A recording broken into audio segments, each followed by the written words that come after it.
Já, komið sæl. Það Sýnir Egil sem hilsa þennan sunnudaginn eins og alla aðra. Í lok þáttarins verður viðtal við Harald Arnarsson, forstjóra Landsvirkjunar.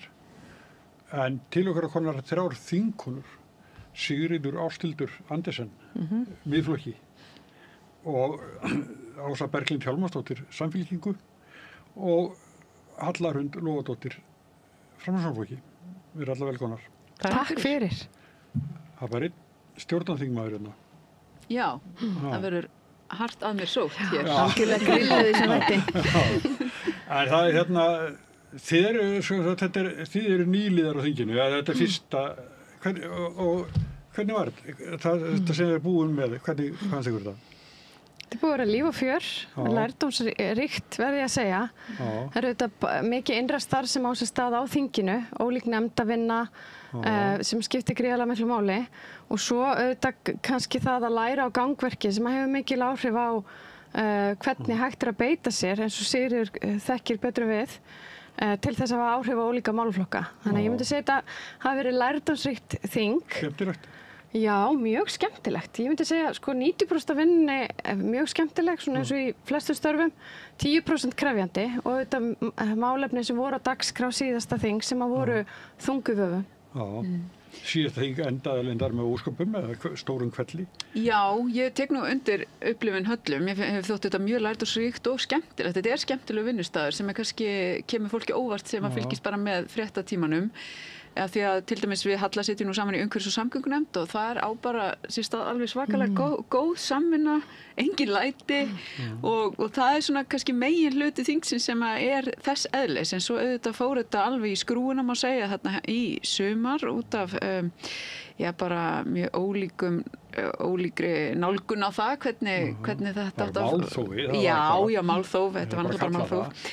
En mér finnst vera svona, mér líst vel á nýjan þingflokksformann Sjálfstæðisflokks og ég hlustaði á hann ræða við þingflokksformann Samfylkingarinnar í morgun á Sprengisandi og mér fannst vera ákveðin svona nýr tónn þar sem að hann sló hvað varðar samvinnu, því auðvitað erum við þarna öll til að vinna að hag þjóðarinnar og við gerum það ekki með endalausum málþófi, það alveg. En þessi þingflokksformannaskipti á Sjálfstæðisflokknum, þetta kannski vegna þess hvað flokkurinn hefur greinilega tapað fylgi í málþófinu og það nýja ásýnd, hvað heldur það, Sigríður? Þetta var á mig, já. Já, það var nú áhugavert að heyra nýjan þingflokksformann svona lýsa því yfir að honum hugnaðist nú ekki málþóf, hann tók nú þátt í því en fráfarandi þingflokksformaður, ég man nú bara valla til þess hún hafi haldið ræðu í allt sumar, hún Hildur Sverris en hún gert það auðvitað eitthvað en hún var svo sem ekki áberandi í ræðuhöldum sjávarútvegsmálin í það minnsta. Ólafur var það, já. Þannig ég held að þetta sé nú kannski eitthvað fyrirsláttur eða svona, menn hann kannski að reyna að bera eitthvað klæði á vopn eða reyna að sína fram á eitthvað svona nýja ásýnd Sjálfstæðisflokksins á þinginu. Ég held að hún verði nú ekki að því að ég skil ekki betur en ef ég skil það rétt að það bara full samstaða þessar breytingar á þingflokksformennskunni og Hildur sjálf bara vék til þess að gefa honum eða aðalega náttúrulega formanninum tækifæri til þess að velja sér. Það er full samstaða þó að þetta séu lyktirnar. Nei, stígur bara til hliðar. Nei, ég veit það, já, það var þannig. Það ekki að búa til fæting við nýjan formann flokksins. Nei, enda hún lýsti því líka yfir, hún Hildur, að hún væri að stiga til hliðar til þess að það yrði ekki. Þannig að það er auðvitað einhver spenna þarna í þingflokknum og það er ljós bara formaðurinn sjálfur vill hafa eitthvað sem handgenginn sér. Sem á með getur talið að sér tryggilega handgenginn sér. Ekki það, ég held að menn hafi nú verið það í þingflokki Sjálfstæðisflokksins alltaf tryggir formanni á hverjum tíma. Ég held að það sé engin formaður sem hafa ásætt þess að einhvern veginn að efast það. Dæmi það að formaður Sjálfstæðisflokksins hefur líka verið þingflokksformaður. Það er enda langt síðan. En það Einmitt, en svo miklu máli gæti þetta skipta að vera þingflokksformaður. Já, en þetta auðvitað kannski sérstakt í ljósi þess að Óli er hérna nýr þingmaður og það auðvitað krefjandi eins og þær hafa verið að lýsa hérna að vera nýr þingmaður, menn það tekur menn tíma þingmenn að læra á þingstörfinu. Ég myndi segja nánast allt kjörtímabilið sko, menn læra það ekki bara á hérna einhverjum nokkrum mánuðum. Sigríður, þú varst í Sjálfstæðisflokknum í Reykjavík. Já. Nú formaðurinn úr Suðurkjördæmi, varaformaðurinn úr Norðausturkjördæmi, ritarinn úr Suðurkjördæmi og þingflokksformaðurinn úr Norðvestri. Já. Hvað er enginn úr Kraganum eða úr Reykjavík? Nei, ég get ekki náttúrulega svarað fyrir þennan flokk. En þegar ég komið það, en mér finnst... Jú, ég er hissa og hvað maður að segja hneykslað. Ég er svona smá... Mér hugnast nú ekki kannski ásýndin að þessu leyti, að því ég er nú ennþá þingmaður fyrir Reykvíkinga. Og mér hefur ekki þótt vanþörf svolítið á að svona raddir Reykjavíkur sérstaklega sko, því ég vil ekki bara tala um höfuðborgarsvæðið, að því að ég tel að Reykjavík hafi svolítið borið oft skarðan hlut á borði í ýmsum málum, tala nú ekki um þetta bara í borgarstjórninni, þar sem hagsmunir Reykvíkinga hafa nú ekki beint verið hafðir í fyrirrúmi, en á þinginu líka. Þannig að þetta er kannski eitthvað sem að formaðurinn hugsaði ekki út í, formaður Sjálfstæðisflokksins hugsaði ekki út í, að það þyrfti að gæta jafnvægis að þessu leyti líka. Það er ekki bara hægt að velja kannski fólk sem er handgengið sér, og það er auðvitað heldur ekki klókt yfir höfuð almennt í stjórnmálum að raða fólki sem er yfirlýstu stuðningsfólki allt í kringum sig, en þetta er leið sem að Sjálfstæðisflokkurinn ætlar að fara núna og sjá hvort að hann komi eitthvað öflugri til leiks núna þennan þingvetur. En það kemur óvart ef að flokkurinn ætlar ekki að veita raunverulega stjórnarandstöðu á þessu þingvetri. Sjálfstæðisfólki í Reykjavík lítur og líka í Kraganum sko, sem er náttúrulega vígi Sjálfstæðisflokksins. Já. Þar er eiginlega enginn í forystustöðinu. Öfugt sem áður hefur verið og var. Já. En þeir hafa svo sem líka möguleika, þetta fólk, svona borgaralega þengjandi fólk, það getur svo sem líka snúið sér annað ef að því finnst. Ef þeim er ekki mætt á heimavelli, þá eru svo sem... Það er góða fólki. Já. Það er nú formaðurinn ykkar býr á eyðibýli á Austurlandi, eða ekki? Nei, það er langt síðan það var. Þingflokksformaðurinn er í Norðvestri, eða ekki? Það var langt síðan. Ertu að tala um formann flokksins? Hann fluttir sig. Já, hann fluttir sig. Já, hann er búið hérna í Kragakjördæminu, og svo er flokkurinn með mig og Snorra Másson sem þingmann Reykvíkinga, bæði Snorri og ég Reykvíkingar í húð og hár, og brennur svolítið fyrir málefnum Reykjavíkur líka. En þetta var líka áhugavert svo sem að heyra í nýju þingflokksformanni Sjálfstæðisflokksins tala um að einhvern veginn, eða ég veit ekki hvernig að tólka þetta, einhvers konar uppgjöf í stjórnarandstöðu fannst manni svolítið með þessum svona lýsi við þessum málþófi. Ég upplifði ekki þannig. Ég upplifði þannig að þau væri að snúa sig frá þeirri leið sem að þið mörkuðu svolítið í stjórnarandstöðuna að vera í þessu málþófi, og Sjálfstæðisflokkurinn var að taka ákvörðun að þessi leið sem að þið hafi valið, hún er eyðimerkurganga sem við ætlum ekki að taka þátt í. Já, en svo sem Sjálfstæðisflokkurinn leiddi nú umræður í sjávarútvegsmálum, vildi gera það sem er upphaflega.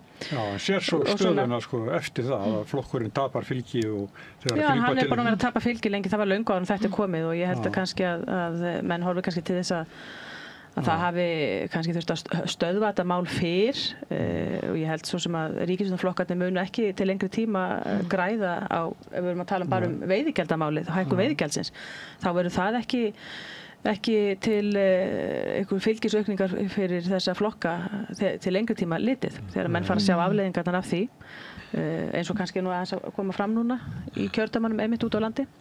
Finnst einhver þetta stórt mál, skipti á þingflokksformanni Sjálfstæðisflokksins? Ég er auðvitað bara ánægð að heyra þennan samvinnutón sem að birtist hjá nýjum þingflokksformanni, sem er auðvitað eina stefnan sem að raunverulega skiptir máli, og auðvitað stefna Framsóknar að vinna saman á málum. Þannig að ég fagna því mjög, og ég held... Þú ert ekki málsórsmanneskja? Já, þetta er spurning um aðferðafræði. Það að veita ríkisstjórninni aðhald er eitt, en síðan er það auðvitað hvernig þú gerir það. Og ég held að sé mjög mikilvægt að við eigum kröftugar umræður í þingsal, en síðan erum við auðvitað með ríkisstjórn og mál eru leidd til lykta með atkvæðagreiðslu og annað. Þannig að ég kannski horfa á það fyrst og fremst þannig að við vorum með rýni á þetta frumvarp, til dæmis sem snerist að því hversu skarpt væri gengið í þessari hækkun, og það hversu mikilvægt það er að horfa á mat á byggðaráhrifum sérstaklega. En það er að koma þeim athugasemdum á framfæri án þess að tala út í eilíðina. Og ég bara verð að segja, ég held að sé miklu meiri sóknar tækifæri fyrir íslenskt samfélag. Ef við eyðum tímanum meira í því að ræða fjölbreyttari mál og skiptast á skoðunum og halda svo áfram með þau, heldur en ef að við erum að festast í löngum umræðum sem að kannski líka bara, takmarka það að við getum verið að ná jafn miklum árangri heilt yfir. Ég verð nú aðeins að fá kannski að taka til varna fyrir það sem þið kallir málþóf. Það er málþóf það núna. Já. Vegna þess að það alveg ljóst að þegar menn fara í það að ræða, það ekki bara mál á þingi í þessari málstofu sem að þingið þá er það ekki bara til þess að koma á framfæri sínum sjónarmið. Það er líka til þess að kalla fram svör við spurningum sem vakna við afgreiðslu og þinglega meðferð mála. Og bara veiðigjaldamálið, þessi dæmi sem tekið, þetta á við öll mál, en þetta veiðigjaldamál, það var algjörlega vanbúið mál, það vantaði upplýsingar inn í málið. Nú þetta málþóf sem þið viljið kalla, það leiddi þó það í gegn að við fengum svör við einhverjum spurningum sem þarna voru lagðar fram. Löngu eftir að þinginu átti að vera lokið, löngu eftir. Þannig að það bar þó þann árangur að við fengum einhverja útreikninga sem að síðan hins vegar leiddu í ljós að málið var gallað, mikið gallað og vöknuð upp aðra spurningar sem ennþá eru ósvarað.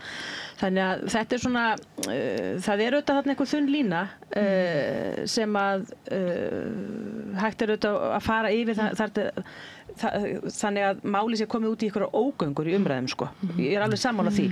Ég tel hins vegar ekki að málið í þessu tilfelli, það hafi verið komið að þeim mörkum vegna þess að maður hefur ekki upplifað það áður á þinginu að það sé ríkisstjórn og ráðherrar sem fara með svona mál sem að lenda í því að málið færi þennan farveg í þinginu að menn séu svona óbáslega óráðþegnir á þinginu. Venjulega hafa menn séð að sér ráðherrar tekið mál tilbaka og komið til móts við þingið með þessar spurningar og svör og reynda að svara og eftir atvikum bæta, en minnst reynda að svara og reynda að slá á áhyggjur þingmanna að máli sé tækt til atkvæðagreiðslu. Og þetta í fyrsta sinn, af því að nú hef ég reynslu umfram þær hér við hliðina á mér á þinginu. Þetta kannski það sem að ég er að upplifa fyrsta sinn á þinginu, öðru leiti hafa þingstörfum verið bara svona með hefðbundum hætti og ágæti stemming og allt í lagi með það, en þetta er svona nýtt sem að ég er að uppgöta á þinginu, þessi svona og ég verð að segja að það er nýliða bragur á þessari aðferðafræði að keyra mál einhvern veginn svona áfram og segja bara nú stjórnum við og þið þurfa að sitja til hliðar. Þetta er ekki til velfarna. Ég er nú bara að verða að vera alveg hjartanlega ósammála því það hefur komið fram að það eru fámál sem hafa verið vel ígrunduð og fengið mikla greiningar eins og þetta mál og það sem gerðist þarna var að umræðan var komin algjörlega út í öngstrændi og stjórnarandstaðan hleypti því ekki yfir í þriðju umræðu í nefnd þar sem það hefði einmitt getað haldið áfram að skoða þessar spurningar sem þó vöknuðu og hefði verið hægt að setja fram á örfáum klukkustundum í staðinn fyrir að tala þarna í hátt á annað 100 klukkutíma eitthvað sem var orðið algjörlega ótengt þessu máli og fólki í landinu sá bara þennan skrípaleg fyrir það sem hann var. Þetta var náttúrulega bara málþóf og Sjálfstæðisflokkurinn búinn að koma auga á að hann skilar þeim ekki neinu. Hvað er þetta til í spádómi Sigríðar að þessi sigur ykkar núna í sumari eftir að súrna þegar koma fram fleiri fréttir eins og frá Vestmannaeyjum að vera að segja fólki og Guðmundur í Brim var að hóta því að segja fólki og svo allt í nú koma afleiðingar af þessum breytingum. Já, en þetta sem við erum að sjá núna er ekki hægt að skrifa á veiðigjöldin. Þarna verður bara að horfa á rekstur fyrirtækjana. Þeir sem eru að reka fólki segja það. Já, þeir segja það, en það er líka bara hægt að skoða rekstur þessara fyrirtækja þar ákvarðanir sem hafa verið teknar og þar má glögglega sjá að skuldastaðan er há, fjármagnskostnaður mikill, það er verið að gera upp í erlendri mynt. Það er það sem er bent á allan tíman. Þannig er rekstur sjávarútvegsfyrirtækja í dag. Það er há skuldastaða, það er mikil fjárfesting, þetta er fjárfrekur atvinnurekstur. Þetta er atvinnugrein sem að ber miklu meiri hagnað heldur en aðrar atvinnugreinar í landinu og byggir á auðlindum þjóðarinnar og það er réttlætismál að auðlindin fær greitt fyrir notkun að þjóðin fær greitt fyrir notkun á þeim auðlindum. Svo er það nú annar mál. Hvað er þjóðin fær greitt út af þessu hækkun viðgjalda? Fiskveiðar heldur aðra auðlindir landsins. En sama hvað hér, þá má í raun og veru samt segja að það hefði verið líka hægt af ríkisstjórninni að tilkynna það sem var síðan gert í þessum aukafundi sem átti sér stað frumvarpið, að þá var ákveðið að fara í ákveðið byggðamat og þá var rætt. Og hvenær var þessu aukafundur? Já, það var löngu eftir allar þessar löngu umræður. Þannig að það hefði verið heiðalegt líka að fara að tilkynna það þá strax í þingsal að það ætti að halda slíkan fund. Þannig að þetta á báða bóa og kannski aftur. Ekki bara að bóa, heldur einmitt bara. Það annan, ríkisstjórnin hefði getað haldið betur á spilunum í þessum málum, borið málið miklu fyrr fram og leyft gestakomur sem var óskað eftir, það var hyggst á að kalla til tiltekna sérfræðinga sem gerst þekkja embættismenn hjá skattinum og fleiri. En sama tíma var umræðan auðvitað þvælt í margar áttir og ekki þeir sem óskað var eftir.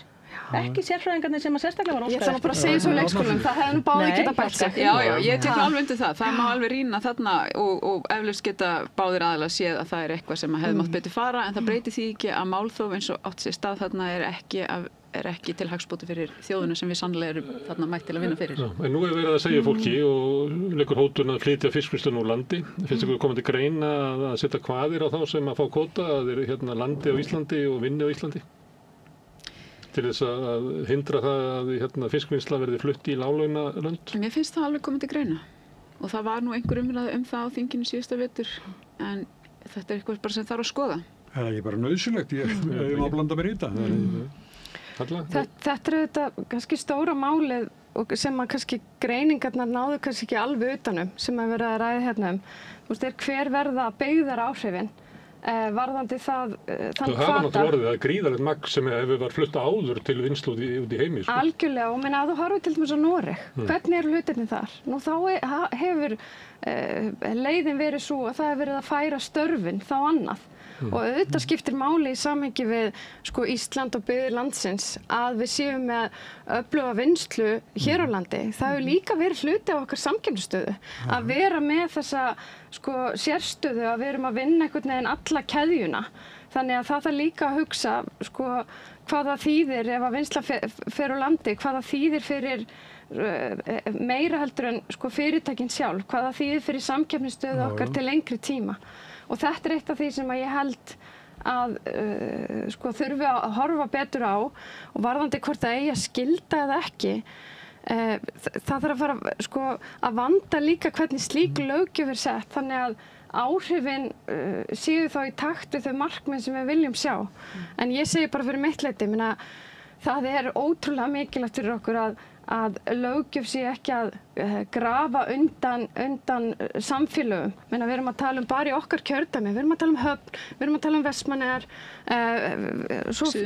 Suðurnes og svo framvegis. Það sem að sjávarútvegurinn er algjört hryggjarstykki. Þannig að allar svona pólitískar ákvarðanir þurfa einhvern veginn að vera hugsaðar til langs tíma og tryggja það að samkeppnishæfnin okkar til langs tíma sé sterk. Já, en kom ekki ríkisstjórnin eitthvað á mót við stjórnarandstöðuna með breytingu á þessu frumvarpi? Jú, það var, frítekjumarkið var hækkað, ekki einu sinni, heldur áfram og það var kannski líka ekki aðeins til að koma til móts við stjórnarandstöðu, heldur umsagnir og bara málefnalega. Seint síðar. Það voru gerðar breytingar í tvígang, held ég. Og enda þetta eitthvað? Voru breytingarnar það miklar að... Nei, ég held það ekki, en síðan bara heildar... Myndur segja já í atkvæðagreiðslu núna? Nei. Heildarmyndin er líka síðan svo, að því hér er talað þetta frumvarp hafi lagt til þess að gefa þjóðinni tækifæri til að eiga, fá sanngjarna hlutdeild. Þetta málefni var rekið á okkur svona tilfinningum. En hver er heildarmyndin? Hver er að vera tekjurnar af þessu máli?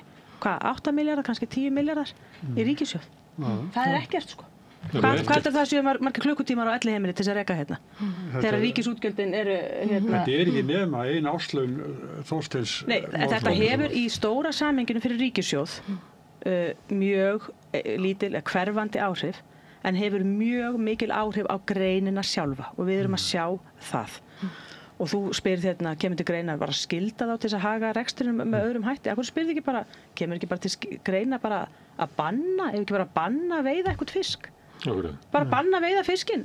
Ef að menn ætla, að því menn vilja hafa eitthvað tiltekið rekstrarform á því. Það er tilgang að halda fiskvinnslu í landi, það er eitthvað tilgang. Enda hefur íslensku sjávarútvegs fyrirtæki, enda hafa þau lagt sig í líma við það og haft það að meginmarkmiði að fiskvinnslan sé hér og það hefur nú kannski verið ágreiningurinn hérna, menn hafa ekki getað hort á það að menn hafa verið friðlausir með það að hérna hefur verið fiskvinnslan og menn hafa viljað aðskilja allt saman og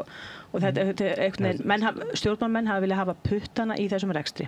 Og ég ekki, og nú þessi komin upp hugmynd, ekki bara skylda á til þess að haga bara einhvern veginn vinslunni allt öðruvísi og gera þetta bara allt annað, þess vegna spyr ég bara á móti, en bara verður ekki bara allir sáttastir að við bara hættum að veiða loðnu til þess, hættum við bara, þá ekki verið að rífast þetta.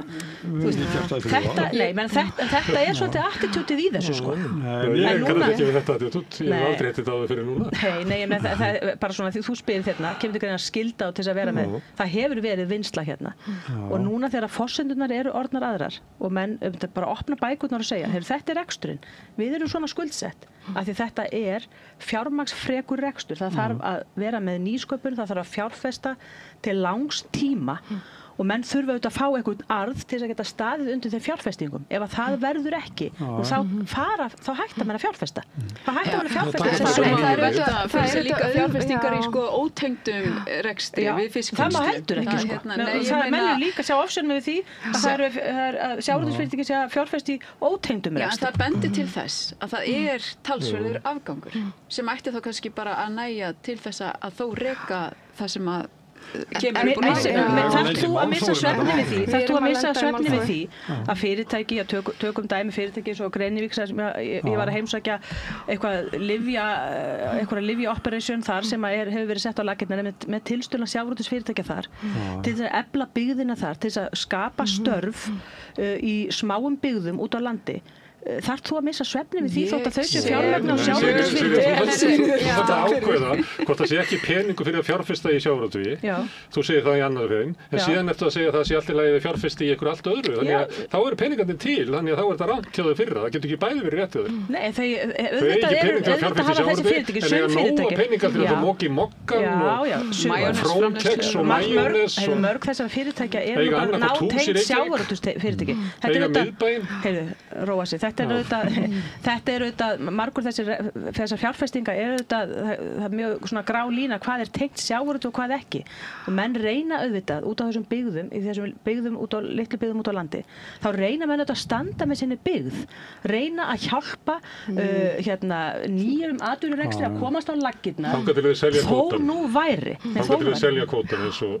En má ég aðeins bara... Hefur þú upplifað þannig að það sé markmið ykkur í sjávarútvegi? Ég hef ekki hitt neitt sjávarútvegi í sjávarútvegi sem er með þetta viðhorf til sinns atvinnurekstrar, til sjávarútvegsins eða til sinnar heimabyggðar. Ég hef ekki hitt neitt slíkan mann eða konu í sjávarútvegi sem að hugsa svona einhvern veginn. En Sigríður, auðvitað er það þannig að það á að vera ábati, við erum með auðlind sem er takmörkuð, þá á að vera ábati greiddur á henni til þjóðarinnar. Það er gert. Sá ábati kemur auðvitað í gegnum veiðigjald, það er eitt. En svo kemur hann líka í gegnum aðra skattheimtu og það sem þarf að finna jafnvægi í og kannski stilla af er það að hluti af ábatanum er auðvitað líka þessi störf hringinn í kringum landið og hluti af ábatanum er líka það að Geiri sér sterkur þannig að hann geti verið að reka hér öfluga vinnslu sem gerir okkur samkeppnishæf, fjárfesta í nýsköpun og svo framvegis. Þannig að eitt útilokar ekki annað. Og mér finnst mikilvægt að við séum þegar við erum að ræða þennan ábata að við séum að horfa á þessa heildarmynd en séum ekki að rífast við annað hvort. Ég ætla að taka mér svona dagskrá. Það er ekkert annað sem að vakti við stjórnarandstöðuna en að horfa á þessa heildarmynd. En ríkisstjórnin vildi ekki horfa á í umræðu veiðigjöldin. En daginn spilaði íslenska körfuboltalandslið í Ísrael, það voru raddir það þeir ætti bara ekki að mæta til leiks og svo er það líka með Eurovision og Ísrael. Hvað á Ísland að gera? Ég er sína... ég ætla nú vil nú helst ekki tjá mig, ekki að spila leik núna, ég ætla nú að bíða með að tjá mig þetta þegar væri hættir keppni á þessu móti, en það er rétt sem að haft eftir formanni Körfuboltasambands Íslands að strákarnir hafi ekki viljað spila við Ísrael þeir sjálfur. Ef þeir vilja ekki spila við Ísrael á svo móti, þá eiga bara ekki að mæta mótið. Þetta líðst ekki neinum íþróttagreinum á okkur mótum að þessum menn geta bara sagt, ég hef ekki áhuga að keppa þennan Ameríkana úr Trumplandinu eða spila við þennan. Íþróttamenn eiga bara að spila sína leiki og þeir hefðu nú alveg vel úr því þeir voru með þetta viðhorf til andstæðinga sinna í þessum kappleik, þá hefðu þeir sko í lágmarki mátt vinna það. Það tókst þeim í kendur. Eins og stelpurnar gerðu. Ég verð að segja að mér finnst mjög mikilvægt að Ísland sem er skýr skilaboð þegar kemur að málefnum Palestínu og hins vegar það þannig þegar við erum að horfa á... Hver þau skilaboð vera? Þegar við erum að horfa á að við styðjum þann málstað að það sé tveggjaríkja lausn og svo framvegis. En þegar það er verið að varpa því yfir á einstaka íþróttaleikmenn eða einstaka söngvara að taka einhverja pólitískar ákvarðanir. Nú ef það á að vera þannig að hver einasti leikmaður þarf að taka pólitískar ákvarðanir á því leveli, þá er það eitthvað sem stjórnvöld þurfa að hugsa. Mér finnst ekki rétt að vera að verpa slíkri ábyrgð á einstaklinga á öllum aldri. Mér finnst við þurfum að horfa á það með einhverjum öðrum augum. Já, ég tek undir það, en eins og varðandi Eurovision þá myndi ég vilja sjá það gerast bara að líkt hengandi þjóðir með okkur myndu bara halda sína eigin útgáfu af Eurovision núna á komandi ári. Að við tökum ekki þátt í þeirri keppni þar sem Ísrael er á sviði með okkur. Það er bara, mér finnst það átakalegt að sjá okkur verið í einhverjum samskiptum við þetta land. Ég verður bara eiginlega að vera alveg hreinskilin með það. En nú er Þorgerður Katrín farin að tala eins og Alþjóðadómstólinn og segja að allt bendi til þess, margt bendi til þess að þessi þjóðarmorð í gangi á Gaza. Þegar hún segir þetta, þá það er þannig í alþjóðalögum að ef þú hefur grun að sé þjóðarmorð einhvers staðar, þá verður þú að gera allt sem í þínum andi stendur til að koma í veg fyrir það. Þannig að þá ættu íslensk stjórnvöld núna að gera allt sem í þeirra valdi stendur til að koma í veg fyrir þjóðarmorð, sem er líklega að setja á viðskiptaþvinganir á Ísrael, einhvern veginn mögulega slíta stjórnmálasambandi, fara í bókina það hvað var gert gagnvart Suður-Afríku á þessum tíma. Þannig að þessum orðum fylgir það. Hvert sjáum við þetta mál fara að þróast? Maður séð svona undanfarnum vikum að það er eins og ráðherra ríkisstjórnin sé að leita að einhverju leið til þess að fara. Já, það er fullur hugur hjá ríkisstjórninni að standa með palestínsku þjóðinni eins og hægt er, en það þarf einhvern veginn að gera það þannig að það sé vikt í því, og það sem þau hafa verið virkilega að gera er að leiða leiðtoga saman til þess að ræða þetta, gefa út þessar yfirlýsingar og búa til þrýsting.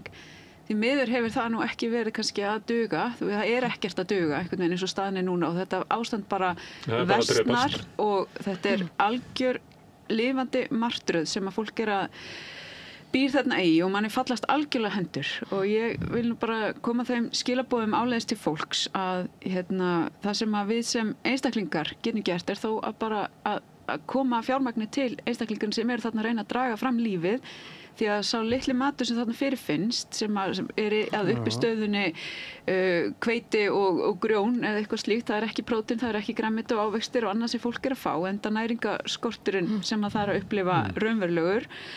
En við getum látið fjármagn renna beint til þessa fólks. En er ekki öfugsnúið ef að stjórnvöld eiga að taka ákvörðun hvort þau spila körfubolta eða verið með Eurovision, en síðan eru einstaklingarnir að bregðast við hungursnöðinni? Það þarf náttúrulega bara að gera bæði. Ég meni við hljótum bara að horfa til þess hvernig getum við bregðast við sem einstaklingar á meðan alþjóðasamfélagið er að bregðast. Við verðum að gera kröfu, eina leiðin til þess að bregðast sem einstaklingar er að gera kröfu okkar stjórnvöld að þau bregðast við. Já, og það er verið að vinna í því að finna leiðir eins bara mikið og hægt er.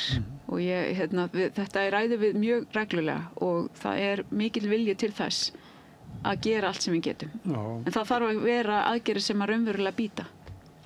Þess vegna þurfum við að hafa aðra þjóðir með okkur í þessu. En mér langar að benda á Vonarbrú, þar sem er hægt að láta fjármagn renna og það fer beint til fjölskyldna á Gaza. Hvað segir Já, þetta er þetta er auðvitað hræðilegt mál og þetta sýnir bara að alþjóðakerfið og í raun og veru ef við horfum á öryggisráð Sameinuðu þjóðanna og þennan infrastruktúr sem hefur verið byggður upp frá tímum síðari heimsstyrjaldar, hversu litla vigt þegar á reynir í að stöðva slíka þætti, hversu litla vigt það raunverulega hefur. Þannig að ég verð að segja bara svona sem einstaklingur þá einhvern veginn verður maður mjög vanmáttugur í þessum aðstæðum. En ég held að það sem þú hafi verið að vísa þarna í eru orð kannski Kára Hólmars Ragnarssonar það hvernig að setja stjórnvöld slíkt fram að þá þarf að fylgja því slíkt með skýrum hætti eftir. og auðvitað höfum við verið í mikilli kannski svona yfirlýsingapólitík. En ég held að varðandi viðskiptaþvinganir að þá sé það eitthvað sem að þurfi alltaf að skoðast í samhengi við stærri hóp ríkja til þess að slíkt hafa einhver áhrif. En oft það gott að einn stígur fram fyrstur. Það getur ekki allir beðið eftir eitthvað stígi fram. Ég held að það sé mikilvægt að það sé gert á breiðari grunni, en hins vegar tel ég vera margt jákvætt sem við getum gert. Ása Berglind nefnir hér Vonabrú. Sko, Ísland hefur átt framkvæmt sín gildi í borgaralegu samhengi í gegnum hjálparstofnanir. Við höfum verið meira í að nýta okkar krafta með hinu mjúka valdi. Og ég held að þetta mál sýni að meðan við ekki treyfist þarna og horfum bara á staðreyndir máls. Þetta mun ekki treyfast án þess að stórar þjóðir, Bandaríkjamenn og aðrir, taki einhverjar slíkar ákvarðanir. Það er það sem að, þannig að sko, það er raunveruleiki sem við búum við. En í millitíðinni að þá held ég að það skipti máli að við séum að framkvæma okkar gildi í gegnum samvinnu við hjálparstofnanir, í gegnum samvinnu við alþjóðastofnanir. Ég held að það sé kannski svona sterkasta leiðin. En svo er ótrúlega átakalegt að sjá alþjóðastofnanir og í raun hvernig þetta bara hrynur. Og eins og það sem við erum að sjá núna gerast er að Trump er búinn að taka ákvörðun að fólk frá Palestínu fær ekki að koma á allsherjarþing Sameinuðu þjóðanna. Það sem að einmitt stóð til að stóra þjóðir myndi lýsa yfir Já, þetta er bara, maður skilur ekki hvernig þetta getur verið að eiga sér stað og ég Svolítið óöpilegt að hafa Sameinuðu þjóðirnar í Bandaríkjunum. Núna er það. Já, það er greinlegt. Það er ekki. Er þetta ekki vont þegar forseti Palestínu fær ekki að koma til Bandaríkjanna? Sko, þessi söngur sem ég er búin að sitja undir, hljóð og svona, tók svona kannski ákvörðun að kæra mig inn í þessu umræðu þessu stigi. Þessi umræða er náttúrulega á algjörum villigötum og íslensk stjórnvöld gasbrandi þetta hægri og vinstri og auðvitað hafa engin tól eða tæki til þess að gera nokkuð skapaðan hlut en sitja auðvitað uppi með rjómakökuna fram að sér og spurninguna byrju allir þá kemur það að setja viðskiptaþvinganir á Ísrael. Ég meina auðvitað það ráðherrann að svara því. Hvað átt allt saman að þýða þessi frasa sem að hérna er fleygt fram? Hvað finnst þér að stjórnvöld eigi að gera varðandi þjóðarmorðið á menn gætu kannski byrja til dæmis að því menn tala þetta leysist ekki fyrir en eitthvað en aldrei nefnir lausnina sem er bara svo að bara Hamas skili gíslunum. Hvernig væri það til dæmis Hamas er búin að segjast vera tilbúið til þess en Ísrael hafnaði eigin sáttatilraun þegar Hamas samþykkti það. Jú, það er bara búið að vera í fréttum núna í þessari viku. Nei, það er bara ekki rétt. Það hefði kannski skipt miklu máli ef að nokkrar þjóðir, tökum Norðurlandaþjóðirnar sem vilja gera sig gildandi í þessu af einhverjum óskiljanlegum ástæðum, að minnst af Íslands hálfu óskiljanlegum ástæðum að menn vilja kæra sig inn í þetta mál, þetta áratuga gamlu deilur þarna. Ef að menn hefði nú bara strax frá upphafi sagt þeir skilið gíslunum. Það er bara krafa nummer 1, 2 og 3. Styður þú aðgerðir Ísraels hers á Gaza? Nei, ég styð. Ertu á móti aðgerðum Ísraels hers á Gaza? Ég er bara ekki pólitík á þessu landsvæði. Þú bara skilur auðu? Ég bara skilur auðu þessu. Ég skil hins vegar og ég hef samúð með því sjónarmiði þeirra. Þú myndir ekki vilja gera kröfu og Ísrael hætti aðgerðum á Gaza? Jú, auðvitað myndi maður sem bara lögmaður, ef ég væri nú dregin að borðin sem lögmaður, þá myndi maður eða stjórnmálamaður. Þá myndi maður segja, kannski, þú sá vægir sem vitið hefur stundum. Það þarf stundum að vera þannig, að sjálfsögðu. Og sjálfsögðu þurfa Ísraelsmenn að reyna að gera þetta þannig og garði gert að menn, sko, að því þeir vita hvernig viðbröðin eru. Þeir vita alveg hvernig Ása og Halla tala upp á Íslandi og hvernig þeir bregðast við fréttunum af þessu. Hitt er en að mála fréttaflutningunum þetta líka brogaður. Það er alveg ljóst og við sjáum það alveg sem kemur ekki fréttum hér, fluttar við fréttar erlendis þegar Ísrael er að sprengja á spítala, þá er það ekki af því að Ísrael hafi markmið að sprengja á spítala saklausa borgar, það er af því að þar eru Hamasliðar sem stilla upp síðan upp myndavélum og láta fólk labba fram hjá myndavélum þegar þeir vita sprengjan er að koma. Þetta er allt upp, það eru 83% almenna borgar sem hafa látist og örugglega fleiri þegar allt kemur í ljós.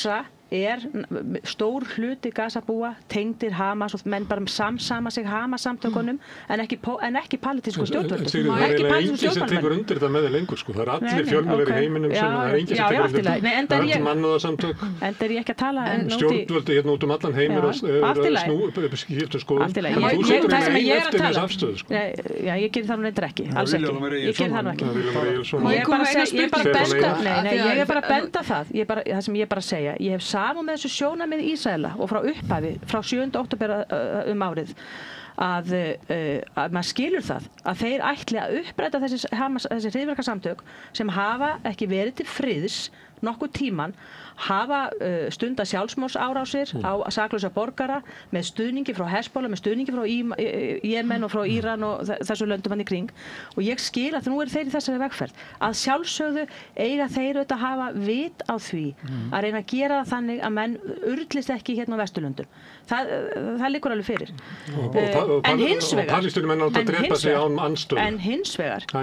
hins vegar er ennþá gíslar þarna og mér hefur þótt lítið fara fyrir einbeittri kröfu stjórnmálamanna á Vesturlöndum í Evrópu að gíslunum sé fyrst og fremst skila. Auðvitað, ég heyrði utanríkisráðherra Íslands segja, bætti við, og auðvitað að Hamas að skila gíslunum. Já, en við skulum halda til haga, það eru líka gíslar í Ísrael og börn eru fangilsu þar í miklu magni og mér langar að spyrja, hvernig skilgreinir þú hryðjuverkasamtök? Því ég myndi bara algjörlega fara að tala núna ísraelska herinn sem einhvers konar hryðjuverkasamtök, því þau bera enga virðingu fyrir þeim þó leikreglum sem eru í þessum... Liggur það fyrir? Já, það liggur fyrir að það er... Þeir hafa dokumentar, þeir hafa beðið afsökunar, þegar þeir hafa gert mistök, þá hafa þeir farið með það í rannsókn, þeir hafa opinberað það, þeir hafa fjallað það. Hamas-samtökin eru þetta bara yfirlýst, það er bara þeirra stefnuskrá, þeir eru hryðjuverkasamtök. Þannig að það þarf ekki að veltast í vafa það. Segir að ísraelski herinn hafi sjálfdæmi hvort að hann sé hryðjuverkasamtök? Nei, ég menna... En má ekki Hamas hafa það líka, þeir virkar, þeir eru. Nei, það kemur fram í stefnuskrá Hamas-samtökana. Þeir vísa á að Ísrael er byggð á hryðjuverkum. Sorglegi punkturinn í þessu öllu er þetta sá að svona hlutir gerast ekki nema einhverju styðji í einhverja. Og við erum að sjá það að það er ekki hægt að beita þrýstingi eða ekki vilji fyrir því að það sé nægilegur þrýstingur, pólitískur þrýstingur utanfrá þannig að þetta hætti. Það er kannski það sem við búum við núna, að það er ekki hægt að ná því fram sem birtist í því að það er ekki verið að veita þessa vegabréfsáritanir og svo framvegis. Já. En þetta er auðvitað líka fær mig til að hugsa átökin okkar, ef maður hugsa bara utanríkismál aftur í tíman og öll stríð og hræðilega hluti, ef við hugsum til dæmis þjóðmorðin í Rúanda sem urðu á tímum þar sem voru ekki samfélagsmiðlar og voru ekki svona kannski sama miðlunin, þá sjáum við líka hvað þetta er orðið miklu flóknara umhverfi í sjálfu sér varðandi pólitíkus á viðbrögð. Það er í Súdan í dag. Í Súdan eru hörmungar í gangi. Já, ég sakna þess stoltið að þetta þarf að snúast aðgerðir og ég held að íslensk stjórnvöld þurfi að beita sér og ég held áfram að beita sér, en ég held að sé líka þegar maður horfir á bara hvað get ég gert í dag, að þá eru það þessi borgaralegu verkefni, og ég get bara nefnt sem dæmi þótt séu lítil verkefni, að þá var bauðst mér að fara á námskeið í útsaum, palestínskum útsaum í vikunni sem leið, sem sneri að því að safna fyrir saumavélum fyrir fólk sem er á flótta, svo fólk geti farið að reyna að búa til einhverjar tekjur til að geta séð fyrir sér. Ég veit þetta eru aumir litlir hlutir, kannski stórum samhengi hlutana, en það er allavega fyrir fólk sem er að reyna að finna sér eitthvað farveg. Það er landtaka í Palestínu, en það er svona ákveðin hótun landtöku bara á Grænlandi. Þú varst á Grænlandi daginn? Já, ég er nýkomin frá. Það voru fréttir að það væru leyniþjónustumenn að undirbúa einhverja hópa sem myndu verða með kröfur inn í grænlensku samfélagi að þeir myndu sameinast Trump-ríkinu. Já, þetta eru svolítið rosalega fréttir sem bárust okkur þarna. Já, ég var á þessu fundi með Vestnorræna ráðinu sem er ráð þar sem samstarf Ísland, Færeyja og Grænlendinga er til umræðu. Og það var fundur í Grænlandi bara vikuna áður en þetta allt gerist. Þannig að ég var nýkomin heim þegar þetta allt poppar upp og einmitt í samtölum sko mínu við þingmenn þarna úti, þingmenn grænlenska þingsins, þá kom það mjög skýrt í ljósa. Þau væru algjörlega meðvituð að þetta væri ekki búið þrátt fyrir þetta svokallað bara núna svikalogn sem var kannski hérna í sumar í þessum málum. Og bara vorum við óttaslegin yfir því sem að framöndan væri þegar kemur að þessu hugðarefni Trumps landtöku á Grænlandi. Það lítur að vera einhverju grænlendingar sem segir svo að ég meina það ekki búið að vera góð vist hjá okkur hjá Dönum. Það lítur að vera skárra bara að vera að hluta Bandaríkjunum. Já, það sem að grænlendingar vilja með þessi... Það er ekki beint svona eins og maður sé sko svikar við þjóðina ef maður í nýlendu og vill kannski tengjast bara einhverjum öðru ríkjum. Já, það sem að ég heyrði mjög glögglega í mínu samtölum var að þau vilja fyrst og fremst fá að ráða sig sjálf. Það meiri hluti grænlendinga sem vill bara sjálfstæði. Þeir eru núna með cirka 40% af sinni þjóðarframleiðslu í innlendri framleiðslu, þannig að ég til dæmis að þarna getur við gert mun betur Íslendingar í að auka við viðskipti við grænlendinga og finna leiði til að hjálpa þeim að hjálpa sér sjálfur í að bara verða sjálfstæðari. Þeir vilja líka geta auki við einmitt viðskipti við önnur lönd og þar meðal Ameríku. En þau vilja gera það náttúrulega sínu forsendum. Þau eru ekki spennt fyrir þessari yfirtöku. Allavega ekki þau sem ég talaði við og einmitt spurði út í svona þjóðaviljan og hann alveg skýr. Þetta rosalega áhugaverð spurning hjá þér. Sko geta grænlendingar orðið sjálfstæðir af því þeir eru 56-7.000 á góðum degi. En það svo áhugavert að líta eftir í söguna og hugsa sko Íslendingar voru 100.000 þegar við erum að taka þessi skref. Þannig að við erum ekki full sjálfstæði vegna sem við getum ekki varið okkur. Já, en allavega við erum varnarsamningar sem að bandaríski herinn getur komið hingað. Já, fullvalda ríki geta líka gert samninga við önnur ríki. Grænland hefur það líka. Lykillinn að því að vera fullvalda þá eru möguleika að gera slíka samninga. En grænlendingar það svo rosalega áhugavert að bera saman þeirra þróun og okkar. Þeir eru núna að reyna að taka stærri skref. Þeir eru líka, því þú nefnir, að halla sér til Bandaríkjanna. Af hverju það áhugavert í samhengi við Íslandssöguna? Jú, hverjir voru það sem studdu við okkar sjálfstæðis bara eftir sjálfstæði, það eru Bandaríkin.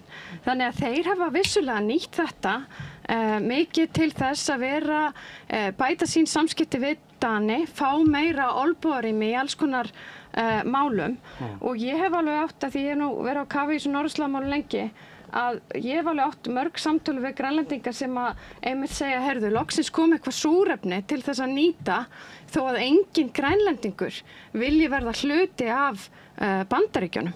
En að geta nýtt það til að geta sko átt aðeins meira rými í sinni vegferð, menn að horfum á þetta ríki, þetta er ríkasta þjóð í heimi á öllum mælikvarðum. Þó að það sé ekki búið að vinna allar auðlindirnar, þá ertu með vatnsaflið, þú ert með sólarorku, þú ert með vindorku, þú ert með sjaldgæfa málma, sem er auðvitað ástæðan fyrir því að Bandaríkin vilja fá aðgangi að málmum í Evrópu fyrir hernaðar uppbyggingu, dróna og fleiri. Svo ertu með fiskimiðin, sem er nú ástæðan fyrir því að grænlendingar sögðu sig úr Evrópu samstarfi á sínum tíma, hafa stjórn yfir sínum fiskimiðum og svo ertu með olíu og gas sem eru líka stórir möguleikar hjá þeim. Þannig að ég tek bara svo heilsugar undir að ég myndi vilja sjá svo miklu þéttar samstarf því að Grænland er engin smáþjóð í geopólitísku samhengi. Þeir eru lykillinn að framtíð okkar á svo marga vegu og við eigum að vera þetta miklu þyngri áherslu og þegar við erum að tala um utanríkispólitík, það er líka pólitík sem þarf að rækta miklu betur í okkar samstarfi. Já, lít okkur nær, ég myndi segja það. Tek undir það og til Grænlands og svona heldur en að freka til Mið-Austurlanda þar sem við höfum engra hagsmuna að gæta. En það er alveg rétt og það hefur verið ágætt starf í vestnorrænu nefndinni á þinginu og ég held að það sé mikilvægt starf sem þar fyrir fram og mörgu leyti svona áhrifaríkar eða veitir menn kannski meiri innsýn heldur en jafnvel Norðurlanda ráðið og allt það að þarna myndast mjög náin tengsl á milli þingmanna þessara landa og það er mjög mikilvægt að rækta þetta en nú Íslendingar hafa svo sem líka verið á Grænlandi með starfsemi þar, það hefur gaman að fylgjast með málmleitinni þarna hjá Amarok á Grænlandi og sem að Íslendingur fer fyrir og ýmis fleiri svona uppbyggingu já, Það er íslensk útgerðarfyrirtæki sem eru að veiða grænlenskan fisk, orðað þannig. Já, og og hreindýra veiðar og annað, þannig að þarna eru mjög mörg tækifæri og Íslendingar hafa mikil tækifæri þarna. Má ég spyrja út frá því sem eins og Halla lýsir þessu. Og það græða allir á því, líka grænlendingar. Svo Halla lýsir þessu, þá eru grænlendingar ríkasta þjóð í heimi. Er það möguleikann af því? Já, þeir eru heppin, þeir eru fámenn þjóð í stóru landi með miklar auðlindir. En það ásóldið við okkur. Og ef að grænlendingar eru að horfa til framtíðar sínar, þá eru þeir líklega að horfa til þess hvernig nýtum við auðlindirnar í þjóðarþágu. Þetta er spurning sem hefur ekki alveg legið upp á borðinu í Íslandi. Við erum núna til þess með vindmyllur og þar er að vera að keyra í gang eitthvað sem er svona virkar fyrir marga eins og svona hálfhugsað að við sem vera að endurtaka fiskeldis vittleysuna í fjörðunum og það er bara eins og þetta sé svo óklárt hjá okkur að því að við ættum kannski að horfa einmitt á okkur fámenn þjóð í stóru landi með miklar auðlindir. Hvernig ætlum við að hafa þetta hérna til framtíðar? Það ættum við að vera búin að móta umgjörðum auðlindasjóð sambærilegt því sem að Norðmenn gerðu á sínum tíma. Og varðandi uppbyggingu vindorku að þá er auðvitað staðan svo núna að við erum yfir 40 verkefni í þróun og það er gjörbreyting í raun og veru á okkar samfélagssýn í orkumálum sem hefur verið að við höfum verið með fyrirtæki í eigu ríkisins eða hins opinbera en núna með innleiðingu orkulöggjafar Evrópusambandsins að þá birtist þetta nýja eignarhald og ég verð að segja að mér finnst þetta samtal þessa breyttu framtíðarsýn ekki hafa átt sér stað og í dag í raun og veru þessi 40 verkefni gætu allt eint orðið 400 undir núverandi regluverki af því að það er þannig að það er nánast hægt að koma fyrir vindorku hvar sem það er hins vegar ekki endilega hagkvæmt að gera það þannig og það er auðvitað líka ég myndi segja þessi líka stærsta náttúruverndarmál okkar tíma hvernig þessi orkugjafi sem er svona risastór í samhengi við aðra, allt önnur sjónræn áhrif, hvernig hann er byggður upp á okkar landi.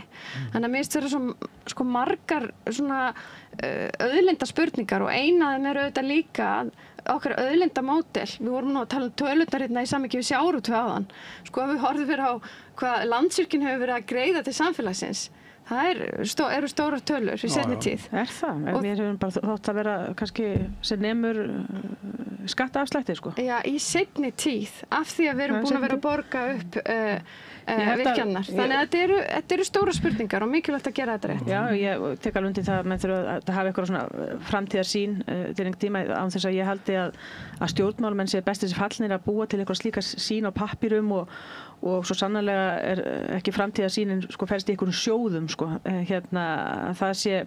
þá sé maður komið með einhverja framtíðarsýn safna einhverjum peningum í sjóði sem að stjórnmálamenn sem geta gengið í og eitt eins og menn þekkja það. Hvað viltu gefa auðlindina frá okkur? Nei, ég meina við erum til dæmis með það er ekki bara grænlendingar en það er bara margar þjóðir í heiminum sem eru í sjávarútvegi sem líta einmitt til Íslands stjórnun fiskveiða og sjávarútvegskerfi. Þar eru við fremst í flokki. Sjávarútveg, það er eitt. Svo kemur þessu orkuöflun. Nei, alls ekki. Fiskistofnarnir hérna eru flestir á niðurleifi. Þetta er bara... Við erum með... Það er það líka, það kemur upp og niður í sveiflum og það gerir það út um allan heim. Ég kannast ekki við að menn hérna einhvern veginn að fara að taka upp íslenska kvótakerfið. Jú, það er nú bara einmitt í hérna, hvar vorum við ekki að ræða fríverslunarsamning menn sá nú offshore með því að ræða hérna nokkra klukkustundir einhvern fríverslunarsamning við Thailand og það mátti ekki gera það en það er nú einmitt eitt hluti af þeim pakka þeim fríverslunarsamningi er að Thailendingar einmitt horfa til Íslands með fiskveiðistjórnarkerfi til dæmis á ákveðnum sviðum. Þetta er eitt. Orkumálin eru auðvitað annað og auðvitað stór hérna okkar svona bara stóra auðlind það eru orkumálin, fallvötnin einkum og sérilagi og jarðvarminn og þar hefur okkur tekist bara mjög vel upp auðvitað ættum við að geta nýtt það miklu betur auðvitað er alveg út frálegt að láta þessi mál eins og virkjanamálin hanga hérna í áratugi einhverjar einfaldar virkjanir þegar hægt er að koma og auka orkuöflun með þessum hætti og þess vegna finnst mér nú svolítið hlægilegt eða grátbroslegt að heyra menn vera að tala vindorkuna yfir höfuð þegar menn hafa þessa sögu erfiðleika í að virkja nánast litlar sprænur hér á Íslandi Íslandi. Þess að það tekur áratugi að fá leyfi fyrir og allir, hver höndin upp á móti annari í þessu máli, halda menn að það sé að það sé að fara að koma vindmyllugarðar út allt Ísland. Ég get ekki séð það gerist. Mér finnst bara frálegt að eyða orku í að ræða það yfir höfuð. Ég held að tækifæri okkar liggi miklu frekar í fallvötnunum og jarðvarmanum og ekki síst í olíuleit. Ef menn hafa áhuga að koma hér aftur og leitað olíu hvað sem á Drekasvæðinu annar staðar, þá eiga Íslendingar auðvitað að hafa frumkvæði því að draga slíka fjárfesta í slík verkefni og ég held að þessu tækifæri því núna á næstu árum á því sviði. Þannig að ég held að ég er mjög bjartsýn fyrir hönd Íslands hvað þetta var, hvað þessar náttúru auðlindir varðar og ég held að okkur hafi borið gæfa til að fara vel með þessar auðlindir. Auðvitað er eitthvað svona nýjabrunnsbragur og öllu, ég meina ferðaþjónustan er auðvitað náttúru auðlind líka, menn það er bara landslagið, ósnortið landslag, en líka landslag sem að þarf að vera, sem við þurfum að búa fyrir ferðaþjónustuna og það hafa verið svona auðvitað byrjun og örðurleikar í þessari grein, þetta er bara ný grein hjá okkur en ég er bara mjög bjartsýn fyrir hönd þessarar atvinnugreinar og orku og auðlindamála á Íslandi. Já, ég tek nú undir með samstarfskonum mínum báða bóga fyrir utan kannski olíuleitina, ég er nú ekki alveg á sömu blaðsíðu þar en Jú, þú verður það bara. En sko það er náttúrulega mikil vinna búin að vera í gangi núna við að einmitt einfalda ferla og svoleiðis til þess að þetta taki ekki allan hennan tíma. Þetta er auðvitað dýrt fyrir allt samfélagið en á sama tíma það verður að passa að gefa ekki afslátt af því að við erum náttúrulega þurfum að passa upp á náttúruvernd á sama tíma og varðandi vindmyllur þá er ráðherrann búin að vera alveg skýr með það að það verður ekkert sett í gang fyrir að það er komin heildstæð löggjöf þetta mál og hann á að leggja fram nú á haustþingi.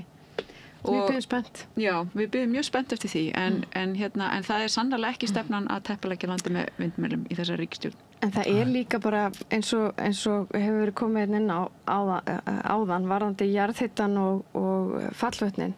Stundum fær maður þessa spurningu af hverju höfum við ekki nýtt vindorkuna betur, af hverju erum við svona eftir á miðað við Evrópu í nýtingu hennar. Og ástæðan er auðvitað líka að hitt er betri orkugjafar fyrir samfélagið sem hafa þá nýst betur til iðnaðaruppbyggingar og svo framvegis. Og stöðugri líka. Já, stöðugri. Þannig að það er líka eitthvað sem þegar við erum að horfa á ólíka valkosti, það þarf líka að horfa á þá hluti. Og svo þarf líka, ég veit að það er margt sem hefur verið að horfa á tengt orkuöflun, margir virkjanir sem koma til framkvæmda á þessu kjörtímabili sem þetta eru verkefni sem taka langa tíma sem hafa veitt leyfi fyrir á síðasta kjörtímabili. En ég held líka að það eru svona einföld atriði að þú nefndir nú viðtalið þetta með Hörða Arnarsson að það þarf að tryggja betur orkuöryggi almennings núna þegar samkeppni verður meiri og það sást bara svo vel eftir orkukrísuna að það skiptir máli að í lokuðu orkukerfi að almenningur hafi alltaf aðgengi að stöðugri orku á góðu verði. Við erum að fá þig með í viðtalið hérna eftir með Hörð. Það er bara næst. Þingi er að koma saman ekki í næstu viku eftir þarnæstu, ekki á þriðjudeginum í þarnæstu viku. Þá var hann lögð fram fjárlög og það er svona úrslita stund svolítið fyrir ríkisstjórnina. Hún hefur boðað það að veita meira aðhald sem oftast á Íslandi þýðir niðurskurður. Maður heyrir ekki alveg að það sé einhver plönum að fara að sækja aukna tekjur til ríkisins. Þetta er svolítið, þessi fjárlög sem eru lögð núna fram kemur loks skýr mynd hver verður efnahagsstjórn þessar ríkisstjórnar.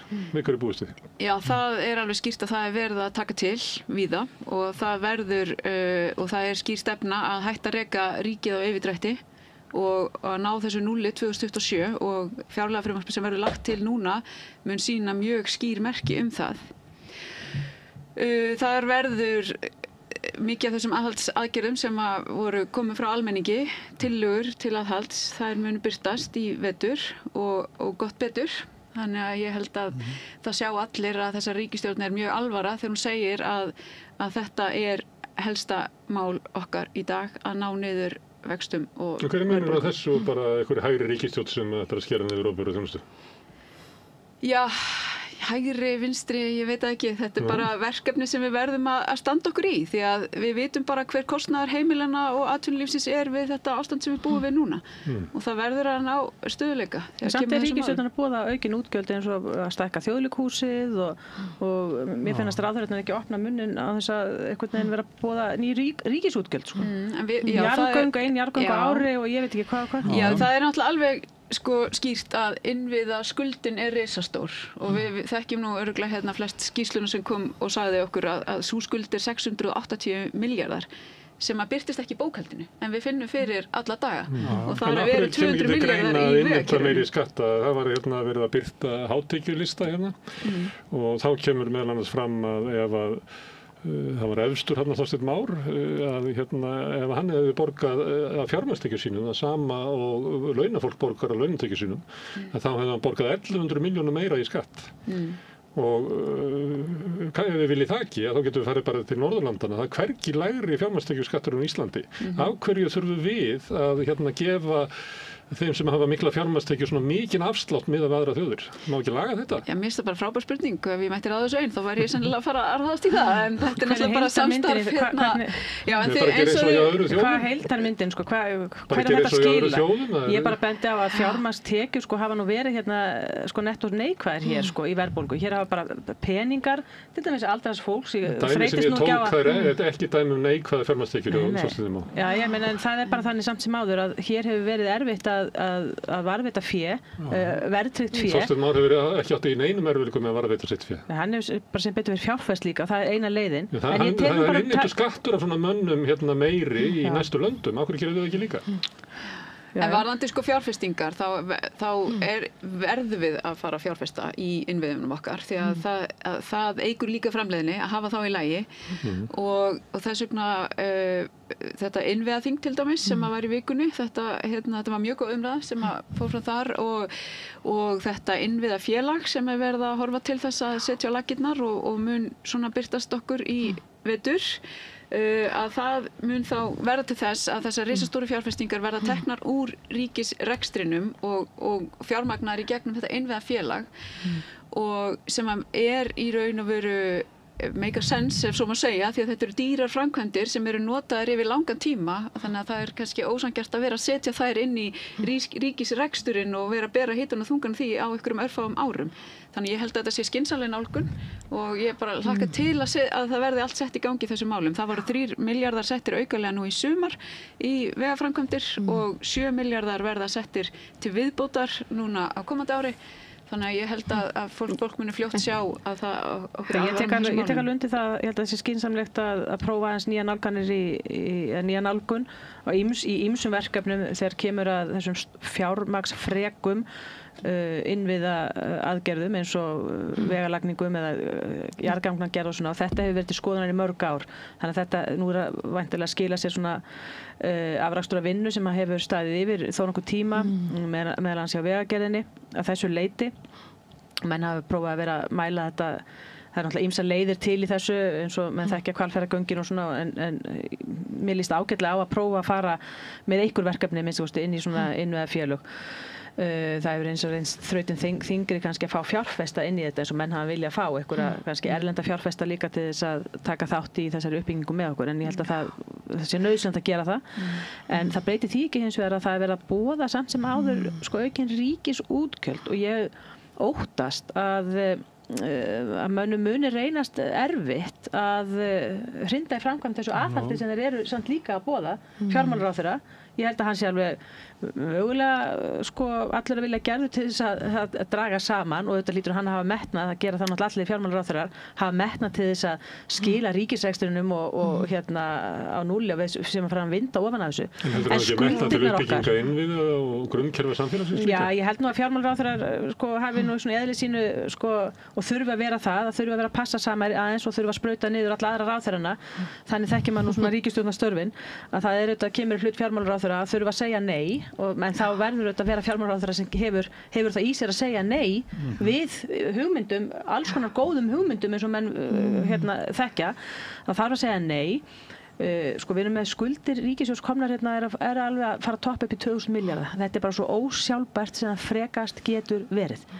og svo seljum við Íslandsbanka og ég hef ekki séð neina fréttir af því hvert sá peningur fór. Jú, fór í að borga við skuldir, það hefur komið fréttir um það. Það hefur þetta líka verið umræðum að veiðigjöldin eiga að fara í innviðauppbyggingu. En skuldirnar eru samt að aukast, sko, það eru bara að aukast og það er eins og ég segja að fara að toppa sinn. Þetta er ekki stórt bú sem að Sjálfstæðisflokkurinn skildi eftir sig.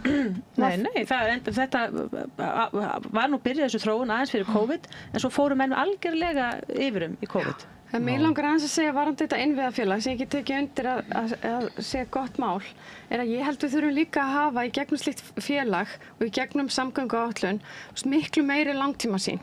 Þannig að þegar við erum að horfa á það að draga inn fjárfesta að það sé bara mjög skýrt hvert markmið og hver tímasetning framkvæmda sé hjá ríkisstjórninni. Og mér finnst alltaf áhugavert bara að maður setur þetta í annað samhengi, fer niður í Elliðaárdal og skoðar verðmætustu vinnuvél Íslandssögunnar, gufuborinn Dofra sem ég hvít ykkur til að skoða. Það var bara bor sem var keyptur til landsins að því að það átti að jarðhitavæða landið. Og hann boraði hringinn kringum landið og það var ákveðið módel þar til að fjármagna það kringum Orkusjóð og þannig náðum við árangri sem við byggjum ennþá í dag.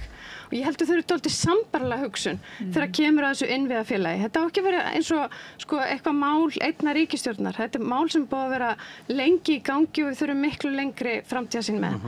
Síðan er það varðandi fjármálin. Við sáum fjármálaáætlun sem var mjög loðin. Nú sjáum við fjárlögin að við sjáum betur á spilin. Ég vona að við séum ekki fara að sjá niðurskurð þegar kemur að menntamálum. Það sem við erum raunverulega í öngstræti þegar kemur að hlutum eins og læsi. Ég finn það mjög að fólk er að finna fyrir því að það eru orðnar mjög ólíkar þarfir í bekkjum. Við erum að tala um að vera með auðvitað fjölbreytta einstaklinga, það er líka orðið hærra hlutfall af fólki sem talar ekki íslensku. Þannig að við eigum bara að þétta raðirnar og sækja fram í menntakerfinu. Mér finnst ekki vera neitt annað í boði þar ef við ætlum líka að vera að byggja upp samfélagið okkar til lengri tíma. Og síðan vona ég líka, við erum að horfa fram hjá öldrun þjóðarinnar. Við erum að horfa fram hjá aukna margfalt vöxt í krabbameini, heilbrigðiskerfið mun þurfa miklu meira. Þannig að ég held að sé rosalega mikilvægt fyrir okkur að vera á vaktinu með það að þessir þættir verði einhvern veginn ekki undir af því að þeir eru svo mikil grunnstoð af því að okkur gangi vel sem samfélagi. Hvað viltu að skera niður? Má ég spyrja annað, Halla? Já. Af því að þær eru í flokkum þar sem er engin vafi fórustu. Sigmundur Davíð fóringi Miðflokksins og Kristrún Frostadóttir fóringi Samfylkingarinnar. En þú ert í flokki í svona ákveðinni fórustu kreppu. Ég er bara í góðum flokki með skýra fórustu og bara held áfram að styðja við hana að góðum málum. Vissulega voru þessar kosningar erfiðar eins og fyrir marga aðra flokka sem höfðu verið í ríkisstjórn lengi og það er alveg, get tekið undir með Sigríði, það voru þetta risavaxnar fjárfestingar í erfið tímabil eins og COVID sem að hafa haft verðbólgu áhrif og annað sem hefur verið að takast á við og enginn orðið vinsæll í gegnum slíkar En er staðan á Framsókn ekki þannig að það þarf að endurskoða, það þarf að finna sér eitthvað nýtt upp af og oft er það gert með endurnýjun í fórustu? Já, Sigurður Ingi er formaður í Framsóknarflokknum og það er bara spennandi verkefni að sigla inn í þennan þingvetur og ég bara hlakka til, við erum ekki stór þingflokkur en það er mikil þekking og ég hlakka til að vinna að góðum málum með samvinnuna krakkar sem við byrjum nú á hérna í byrjun með samvinnuna leiðarljósi. Sjáu þið fyrir ykkur breytingar í fórustu Framsóknarflokksins? Ég ætla ekki að dæma það. Er ekki landsþing hjá ykkur í haust eða hvernig er það? Nei, það er næsta ári. Það er ekki fyrir næsta ári. Það verður þá ekki í vetur. Já, þau eru alltaf ekki að ríða feitum hesti þessa dagana með sveitarstjórnarkosningarnar eftir. Já, svo er það nú. Það vantar ekki hvað þið ríðið feitum hesti í Samfylkingunni. Við bara gengum vel núna og bara búið að gera það í langan tíma og við vorum einmitt að hittast núna þingflokkurinn á 2 daga vinnufundi núna, vorum í Hveragerði í góðu yfirlæti og það er bara rosa góður andi í hópnum og allir spenntir að taka til starfa. Það er oft þannig þegar vel gengur sko. En skoðanakannahesturinn, hann er bara ekkert, hann ferðast ekkert sko, þannig að það fara ekkert langt á honum sko. En þetta er ekki oft sem að maður sér fórustuflokk í ríkisstjórn rísa svona upp í skoðanakönnunum. Við höfum verið að velta þessu fyrir okkur hérna og ég hef stundu sagt að kannski þjóðin bara svona guðslifandi fegin að Sjálfstæðisflokkurinn er ekki í ríkisstjórn.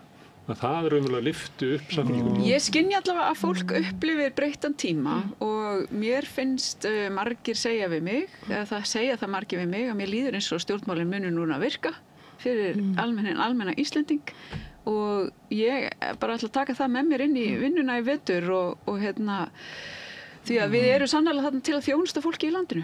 Og það er vonandi að menn hafi þá ekki fordæmið í Reykjavíkurborg fyrir vegna þess að það er svo sannarlega, það er nú samfélgin svo sannarlega ekki að þjónusta fólkið í borginni. Ég held líka þú ert að koma inn, ég þekki nú ágætlega sko kosningabaráttur sem hafa verið undanfarið. Það eru stór loforð sem að hafa auðvitað verið sett fram af ríkisstjórnarflokkunum öllum. Framsókn hefur nú gert það lengi í sögunni. En ég er bara að segja að fyrir mér er það þannig, ég er auðvitað ný í stjórnmálum, fyrir mér er það þannig að síðan kemur að því að framkvæma hluti og það mun reyna á það væntanlega í vetur, núna þegar fjárlögin koma, þá er sýnt á spilin, svo koma aftur fjárlög á næsta ári og síðan er það bara þessi árangur sem talar. Og ég held bara sem borgarar þessa ríkis að við höfum að gera miklu meiri kröfur í því að horfa á það, hvernig gengur raunverulega með ólík loforð og veita stjórnmálum þannig aðhald af því að það er svo leið sem að er eðlilegt að fara. Það er ekki eðlilegt eins og hefur verið að gerast í Bandaríkjunum og smitast yfir í stjórnmál líka hérna heima að það sé bara í lagi saman hvort þið setja vinstri að hægri að vera með rosalega stór kosningalofur og svo eigið bara ekki eins og fræktin orðið með flokksins til dæmis eigi ekki að þýða neitt eftir kosningar. Við þurfum bara að gera meiri kröfur þetta. Ég tengi nú ekki við það allavega að minnflokkur hafi verið að setja fram eitthvað lofur sem treystir sig ekki til að framfylgja en hins vegar vorum við að ganga frá ÍL-sjóð sem er orsök ýmissa loforða sem hafi verið látin falla í fortíðinni. Þegar við nefndur inn á Trump og Sigríður, þú ert svolítið svona utarlega til hægri allavega frá mér séð. Hvernig líst þér á Trump? Ég bara, svo sem bara nákvæmlega eins og mér leist á hann í fyrra skipti, rétt áður en hvernig leist þér á hann í fyrra skipti? Ég meina ólíkinda tól, en ég sagði það rétt áður en hann var kosinn, eftir að hann var kosinn, ég þakka hann reynda fjölmiðlum fyrir það, eða hermið það upp á fjölmiðla að hann var kosinn í fyrsta sinn, að því menn einhvern veginn tók hann svo furðulegum tökum, að ég held að almenningi, venjulega kjósandi í Bandaríkjunum hafi ofboðið, þannig að ég held að fjölmiðlar eigi nú mikinn þátt í hans uppgangi. Ég átta mikið á því, ég er ekki þannig, fylgist nú ekki alveg með svona mörkuðunum þar hvernig efnahagsástandið er, en ég heyri það nú til dæmis úr ferðaþjónustunni að það sé nú einhver samdráttur til dæmis að verða af hálfu Bandaríkjamanna í ferðaþjónustu og menn séu svolítið að halda sér höndum einhverju leyti, tolla, til dæmis ef við tökum tollamáli þá er það þetta ein helber vitleysa, algjör þvæla, sú vegferð hans öll í þeim efnum. Og dómsmál í gangi núna. Já, og en ég skil að hann hann vilja nota svona sjokkmeðferðir á svona, á ekki andstæðinga sína heldur, aðalega kannski á svona viðmælendur sína, bara einhvern veginn að fá fólk til að aðeins að fara að hugsa. Þjóðarleiðin í borgir. Já, og það er svona þessi innanríkismálin, ég er nú svona velta fyrir mig sem utanríkismálin sem að snertir okkur. Skilyrði framlög til háskóla gegn því að þau séu að rannsaka það sem hann vill. Já. Setur sjálfa sig yfir menningarstofnanir og kvartar yfir því að Smithsonian sé að gera allt og mikið úr þrælahaldinu. Já, hann myndi ekki leist þetta bara með því að leyfa þessum bara ríkið hægt að skipta sér af þessum söfnum og það er auðvitað svolítið hlálegt að þessir engaskólar þessir háskólar séu samt að þiggja svona mikið fé frá skattgreiðendum í Bandaríkjunum. Ég hefði nú haldið að kemur mér óvart. Ég hefði haldið að þeir væru miklu meira reknir á enga fjármagni en það virðist vera að þeir séu töluvert háðir framlagi frá skattgreiðendum og ekki allt hafið yfir vafa sem að þar fyrir fram í þessum háskólum þar.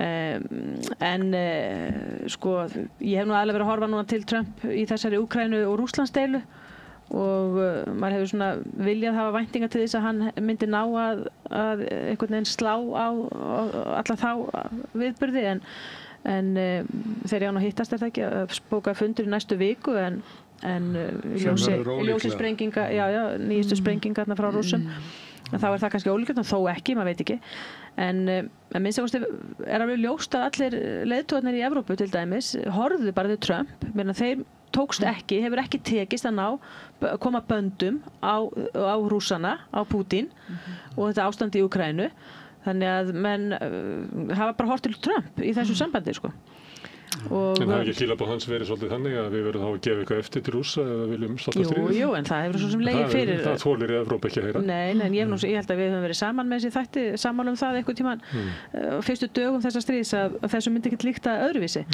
Og ég þeirra skoðunar ennþá og ég held, ég heyri í einhverjum Úkraínumönnum og ég held að menn horfi alveg í það þannig en hvaða verður og hvernig það útfært, það þarf bara að koma því á koppinn. Og það með miklum ólíkindum að mínu mati að þessir forystumenn, þessar stóra ríki, Þýskalandi og Frakklandi hafi ekki og Bretlandi, hafi ekki náð einhvern veginn að koma viðræðum á það eða koma málinu í þann farveg. Þannig að, og það er bara mjög sárt að þetta gagnast engum og þetta bara ein stór einn stór ömurleiki, sko. Herri, hér verður vendið þetta, það mikið eftir fyrir þau sem að fylgjast með okkur. Við ætlum að taka okkar vikulega spjallið eða eftir og síðan að forstjóri Landsvirkjunar. En Halla Rund, Ása Berglind og Sigríður Áshildur. Takk fyrir komuna. Já, takk fyrir. Takk.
Sjáu það.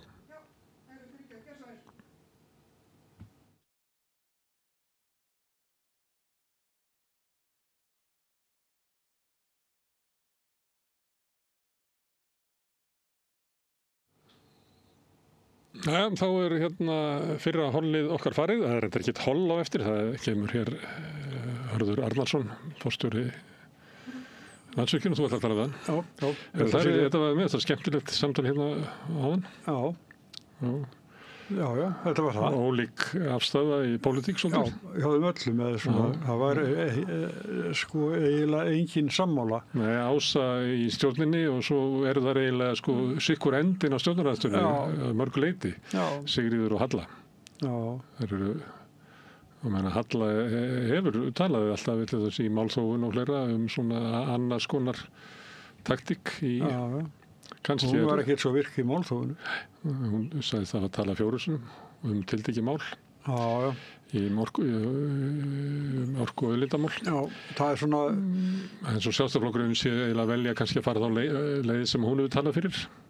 Já, það lítur út fyrir það núna, sko. Já, ég veit að þetta var þessi setning sem Ólafur sagði, nýr þingflokksformaður. Að flokkurinn myndi ekki svona reyna að slá ykkur met í málþófi. Nei. Og hann meinar það sem hann segir og hann ábyggilega þau eru búin að ræða saman hvernig þeir forystaflokksins á að koma fram væntanlega núna á næstu vikum. Við bentum á það var sérstakt til dæmis að Guðrún Hafsteinsdóttir sjálf var að taka þátt í málþófi. Já. Það var margir sem bent á það að það væri kannski ekki svona. Nei, formaður ná ekki að gera. á ekki að leggja svo lágt. Nei, það bæði, getur verið hort á það sem svona áferð, en það líka hægt að horfa á það þegar allt þrýtur, þá þarf að semja í málþófinu og þá betra að sá sem að semji sig ekki sko blóður upp á öxlum einhvern veginn. Já. Það er oft. Nei, þetta verður þetta er eina breytingin svo sem á þinginu í vetur. Það er þessi nýr þingflokksformaður og Sjálfstæðisflokknum, annað verið stóbreytt. Halla tók ekki undir það að það væri forystuskipti í Framsóknarflokknum framundan? Nei, hún sagði Sigurður Ingi er formaður, eins og þeir segja alveg. Já, ég geti googlað það, ég sé að hann er formaður. Já, við vissum það fyrir. Já, það er þessi, allir Framsóknarmenn tala varlega þegar þeir verið að tala þetta með stjórnflokksins. Já. Og það hefur komið fram hér að hann mun vera búinn að fara mjög víða og tala við Framsóknarfólk land allt. Já. Og hvað heldur hann sé að reyna að tryggja stöðu sína eða heldur hann sé að reyna að meta það með hvaða hætti megi breyta fórustunni þannig að það sé samstaða innan flokksins það. Já. Til þess að segjum að það bara skellt á með kosningu núna, þá myndi ég halda að Halla og Lilja myndi báða reyna. Já. Ásmundur Einar er eiginlega horfinn. Já. Hefur eitthvað heyrt í honum? Nei, ég svo myndárum á einhver íþróttamóti bara. Já. Hann hefur ekki Nei, ég hef ekki séð neina greinar eftir hann eða neitt. Willum hætti og fór í íþróttarhreyfinguna. Já.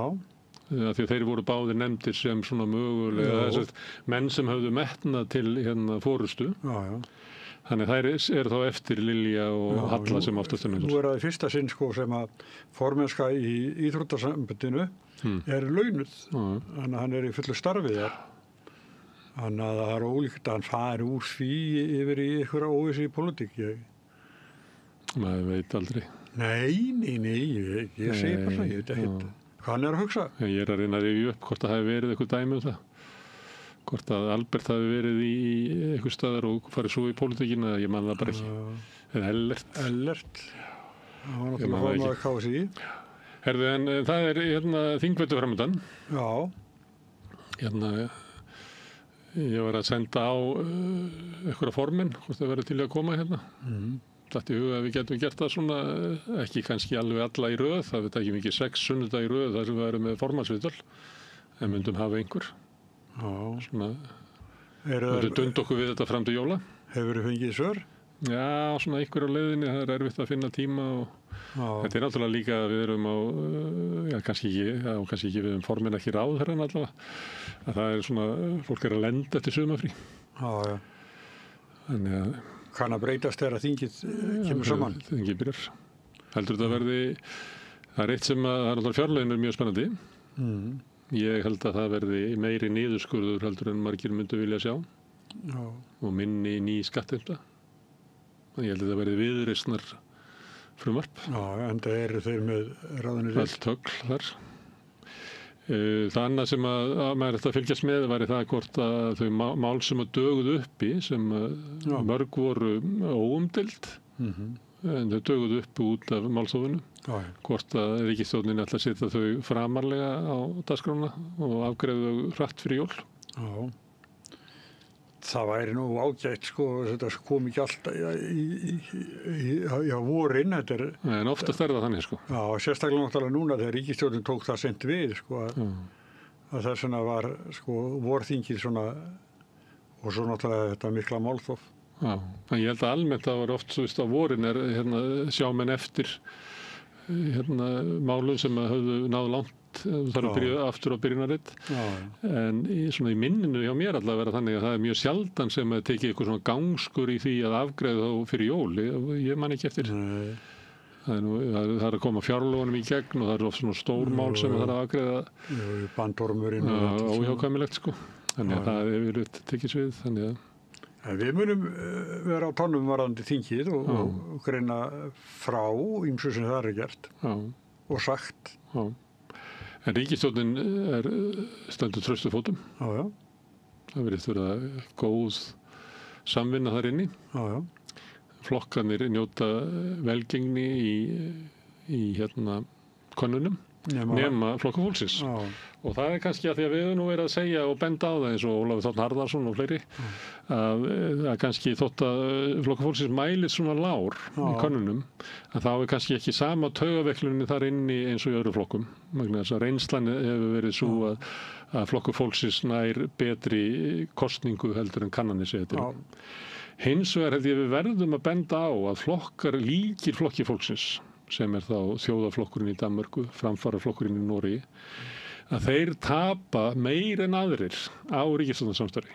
Að þetta oft flokkar sem ekki Eiríkur Bergmann sem kallar þetta áskoranda flokka, sem eru flokkar sem að koma svona og að gagnrýna samfélagið og vilja vera mikla breytingar og inni í kosningarstefnu þeirra oft stór loforð.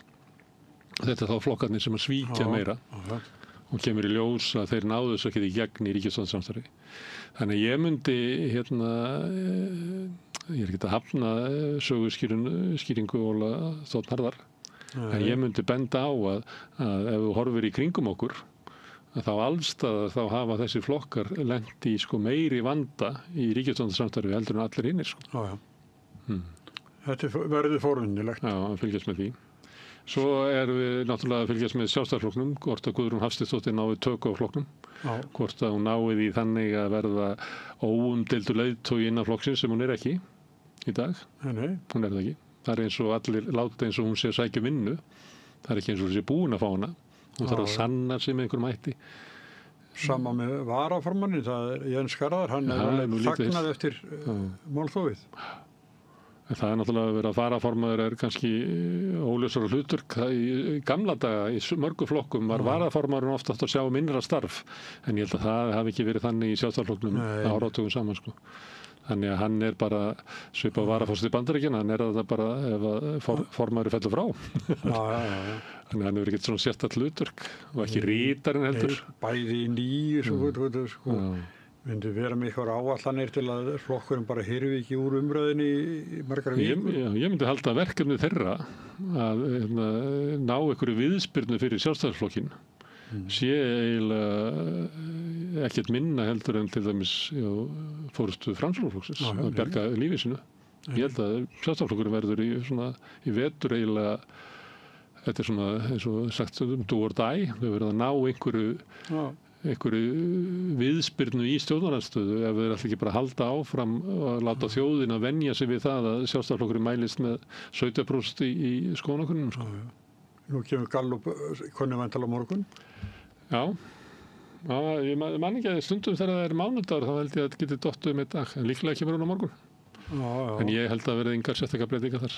Nei, maður býður svona skoðar þetta að kemur. Ég held að sé það er, Samfylkingin er á siglingu, Viðreisn er að ná Sjálfstæðisflokknum. Já, styrki sig, svona eilítið, er ekki að missa fylgi. Flokkur fólksins missi fylgi að því að virðist bara mest til Samfylkingarinnar. Og svo í síðustu könnunum þá hafa allir stjórnarandstöðuflokkarnir verið frekar að tapa. Ef maður tekur frá kosningum. Ég held að það hefur verið í maskinu síðast og þá misti hverður einn þingmann. Og það er ábyggilega ástæðan fyrir því að hún velur Ólaf Adolfsson að hann er með svona þau sé ásýndi eitthvað og sem þingflokksformann til að rífa flokkin upp úr því hjólfæri sem hann var í. Já, reyna að búa til einhverja svo samheldnari heild, en þú byrtir samheldna heild utan einhverja stefnu eða einhverja taktík, þannig að við höfum eftir að sjá kannski stefnuna og taktíkina. Ég held að það er ekki alveg augljóst hvað Sjálfstæðisflokkurinn vill í lífinu, sko. Nei. Þannig að svona æðsta stjórn Sjálfstæðisflokksins að það er lítil þingarinsla baki. Já, og svo er það náttúrulega, ef þú horfið sögulega, að þá er þessi forysta með eiginlega sérstakara verkefni heldur en forystan hingað til, það sem út annars vegar með miðflokkinn, öðrum megin við þig, og Viðreisn hinum megin. Í báðum flokkum er bara hellingur af Sjálfstæðisfólki, Sigurður Andersen er í miðflokknum og mikið af fólkinu þar er á rætur eiginlega fleiri rætur í Sjálfstæðisflokknum heldur en í Framsókn í miðflokknum. Og Viðreisn þótt að sé alltaf að tala um það að þeir séu nýr flokkur og séu ekki klofningsflokkur úr Sjálfstæðisflokknum, þá er það þannig að til þess að þingmönnunum þá eigaði rætur í Sjálfstæðisflokknum náttúrulega formaðurinn,